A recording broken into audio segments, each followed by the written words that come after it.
Halo semua, balik lagi di channel Bintang Jatuah. Di channel ini kalian akan diceritakan alur cerita sebuah film. Film kali ini berjudul Teluh Darah episode 9. Episode sebelumnya, Wulan akhirnya percaya dan menerima bahwa hal gaib seperti santet ternyata memang ada. Setelah kematian orang tuanya, Wisnu mencari Harun dan berhasil membongkar kedok Harun. Mereka terlibat perkelahian. Ridho yang mengetahui rahasia Harun akhirnya marah dan tanpa sengaja menusuk perut Harun. Di saat terakhirnya Harun sempat menyantet Ridho hingga akhirnya keduanya meninggal dengan mengganaskan. Sementara itu Wulan dan Esa mulai saling jatuh cinta. Padarna akhirnya sampai di rumah Wulan tepat saat Wisnu sedang menjerit kesakitan. Wulan dan Esa panik tidak tahu harus berbuat apa. Wisnu terus menjerit, dia hampir tidak mampu menahan sakit saat Padarna merobek bagian punggungnya yang bergerak-gerak dengan pisau saktinya. Seketika keluar darah dan puluhan binatang kaki seribu dari luka Wisnu. Wisnu jatuh pingsan saat Padarna mencoba mencabut buhul yang dikirim dukun santet ke tubuh Wisnu. Wulan dan Esa tampak panik dan Padarna memperingatkan mereka bahwa perang santet ini belum berakhir. Mereka meninggalkan Wisnu untuk istirahat karena kesakitan dan kelelahan. Padarna menjelaskan bahwa pengobatannya hanya bersifat sementara. Agar Wisnu kembali pulih mereka harus mendatangi pusat dari kiriman santet tersebut, dan karena Padarna pernah melakukan perjalanan goib bersama Reno ke sana jadi dia tahu rumah dukun tersebut berada di Banyuwangi. Wulan dan Esa kaget karena itu adalah tempat bapak mereka memulai membangun bisnis. Padarna percaya ini pasti ada kaitannya dengan masa lalu orang tua mereka. Flashback tahun 1998. Pak Ahmad sedang melihat foto-foto dirinya yang sedang bermesraan dengan Astuti.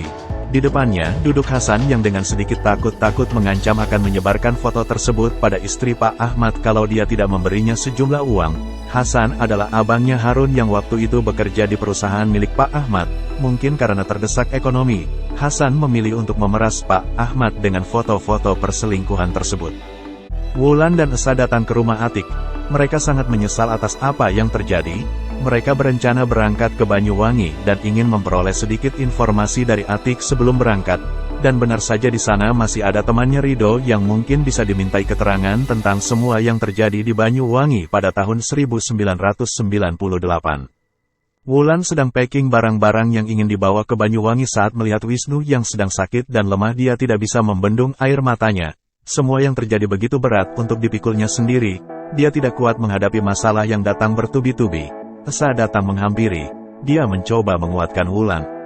Akhirnya Wulan, Esa, Wisnu, Padarna pergi ke Banyuwangi disopiri oleh Slamet. Mereka ingin semua ini cepat berakhir dan juga demi kesembuhan Wisnu. Flashback tahun 1998. Ahmad dan Bondan sedang mendiskusikan masalah yang dibawa Hasan. Ahmad ingin menebus tuntutan Hasan tapi Bondan mempunyai cara lain. Awalnya Ahmad tidak setuju dengan cara yang dianjurkan Bondan.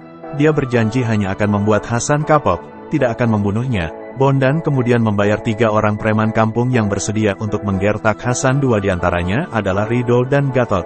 Ridho awalnya ragu tapi melihat bayaran yang cukup besar dia menyanggupi permintaan Bondan. Wulan dan rombongan sampai di rumah Gatot. Dia dan Esa merasa heran melihat sekeliling rumah Gatot yang penuh dengan tempelan kertas berisi mantra penolak bala. Esa mencoba memanggil Gatot tapi tidak ada jawaban sama sekali. Mereka akhirnya mencari ke pintu samping. Awalnya Gatot mencoba mengusir mereka tapi ketika Wulan dan Esa memberitahu siapa ayah mereka, Gatot langsung membuka pintu dan mempersilahkan mereka masuk. Saat Gatot menanyakan keberadaan Ridho, Esa memberitahukannya bahwa Ridho sudah meninggal beberapa hari yang lalu. Gatot tahu bahwa dia pun akan bernasib sama dengan Ridho. Wulan kemudian mulai bertanya tentang apa yang sebenarnya terjadi, dan kenapa orang tuanya dan orang tua Esa yang jadi korban santet yang sama. Dia memohon penjelasan dari Gatot. Gatot tertawa kecil mendengar Esa menyebut orang tua mereka sebagai korban. Gatot lalu menyahut bahwa orang tua kalianlah yang memulai semua itu. Gatot bertanya pada Wulan dan Esa, apa mereka yakin ingin tahu cerita sebenarnya? Karena mereka tidak akan senang jika tahu kebenaran dari semua kejadian ini, Wulan dengan tegas menjawab dia akan mendengarkan semuanya. Akhirnya Gatot menceritakan kejadian 20 tahun yang lalu. Malam itu dia dan 2 orang temannya sedang menghajar Hasan di rumahnya. Mereka juga menyekap istri Hasan karena tidak ingin ada bukti bahwa mereka ada di sana. Awalnya mereka hanya ingin membuat Hasan jera, tapi saat Hasan mendapat kesempatan melawan, membuat komplotan Gatot hilang kendali. Gatot menghajarnya membabi buta hingga membuat leher Hasan tertusuk pecahan cermin. Hasan seketika hilang kesadaran dan jatuh pingsan. Istri Hasan yang menyaksikan semua itu hanya bisa menangis dan menjerit. Gatot kemudian menghampirinya dan memukulnya hingga jatuh pingsan. Ahmad yang melihat hal tersebut merasa tidak tega, itu terlalu jauh dari rencana awal, tapi Bondan lagi-lagi menghasutnya. Hanya itu satu-satunya cara agar Hasan tutup mulut. Ridho merasa ngeri saat melihat Gatot menebas leher Hasan hingga putus. Dia seperti dirasuki setan, seluruh wajah dan tubuhnya penuh dengan darah. Dan saat itu juga istri Hasan tersadar. Dia menyaksikan dengan matanya sendiri kejadian mengerikan tersebut. Dia histeris dan menjerit tanpa henti. Gatot yang melihatnya langsung melayangkan parangnya hingga membuat istri Hasan diam seketika. Mereka memasukkan tubuh Hasan dan istrinya ke dalam karung. Istrinya dibuang dari jembatan ke sebuah sungai, sedangkan Hasan dibuang di sebuah kolam dengan kondisi mengganaskan. Malam itu, anak-anak Hasan menjadi saksi bisu. Mereka belum sepenuhnya mengerti apa yang terjadi. Beberapa minggu setelah kejadian tersebut, salah seorang teman Gatot ditemukan terbunuh di rumahnya. Gatot sadar sesuatu atau seseorang mulai menyerang mereka. Gatot mengungsikan istri dan anaknya keluar kota sementara Ridho pindah ke Jakarta. Tapi setelah itu tidak ada kejadian apapun sampai 20 tahun berikutnya. Dan beberapa bulan belakangan ini Gatot mendapat serangan santet. Begitupun dengan Ridho, dia telah mencoba melawan serangan tersebut tapi tidak ada yang berhasil.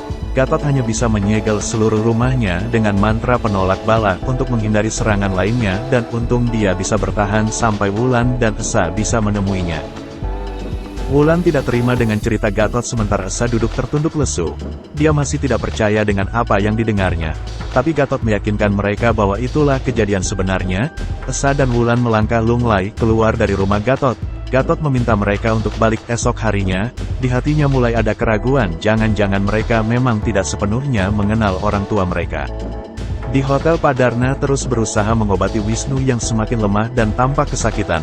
Kondisinya membuat Wulan khawatir. Esa lebih banyak merenung setelah mendengarkan cerita Gatot. Dia bingung akan kejutan ini. Ayah yang dikenalnya selama ini adalah sosok ayah yang baik dan tidak pernah menyakiti orang lain, atau jangan-jangan dia yang memang tidak kenal siapa ayahnya. Gatot terbangun dari tidurnya saat pintu rumahnya diketuk. Dari dalam dia mendengar suara anaknya memanggil-manggil. Gatot terkejut anaknya datang selarut ini.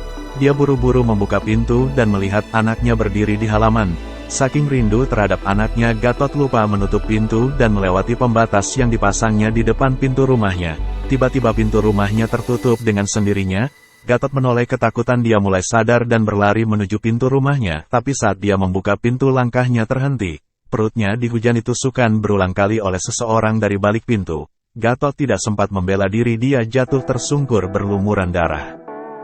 Pagi harinya Wulan dan Esa datang lagi ke rumah Gatot, tapi saat dipanggil tidak ada jawaban dari dalam. Esa memberanikan diri membuka pintu.